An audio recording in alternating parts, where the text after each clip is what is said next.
So ayan, good evening po mga ka-lettuce lovers. Ayan, welcome po dito sa JMD Lettuce Hydroponics Farming. So ayan po mga ka-lettuce lovers, dahil tagulan na po yung panahon ngayon at medyo nababasa na po yung ating mga tinanim na pechay. So ang disadvantage lang po kasi pagka wala po tayong greenhouse ay nababasa po yung nutrient solution na kinukuhanan po ng pechay. So ang tendency po nun kasi pag nabasa po siya ng tubig ulan ay nagkakaroon po siya ng acidity, no? So another timpla na naman tayo ng nutrient solution or paglagay po ng nutrients sa ating mga pechay dito po sa Doracon downspout na gamit natin.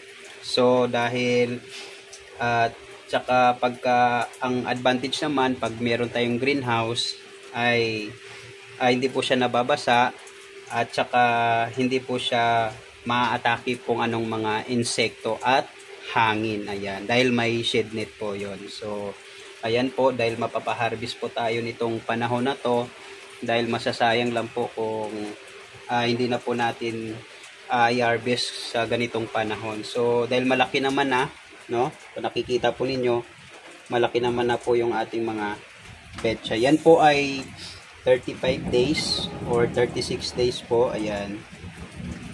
So pwede na po nating pangulam po yan, haluan po natin ng isda. So pag ang advantage pag may tanim po tayo, ayan, meron po tayong magagamit pag sa ganitong mga panahon. Ayan. Papakita po natin muna kung gaano po kaganda, no? Or kaputi yung root or roots ng ating pechay. Kung mapapansin po ninyo, ito po yung root ng ating pechay. Napakaputi niya po. Ayan. Ito pong mga itim na yan ay kokopit po yan. Ayan. So, yan. Harvest po tayo maya-maya po dahil malakas na po yung ulan. So, salamat po mga ka-lettuce lovers. Thank you po and good evening.